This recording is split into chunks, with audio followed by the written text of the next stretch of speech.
agama Muslim, ya, tiba. Walaupun kita sekarang ini hampir maghrib masih di laut, ini tempat kejadian kemarin, yang musibah orang Onitsima. Ya. Karena bapak dia itu macam keluarga kita, jadi sama-sama orang Kudus, sama Kudus. Dan kita saling membantu. Jadi Abu Nek sekarang masih ada di pantai Udadui.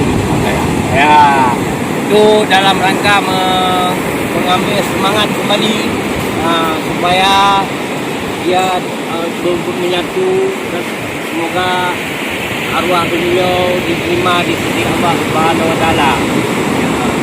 Semoga keluarga yang ditinggalkan semoga tabah dan rida apa yang sudah Allah berikan.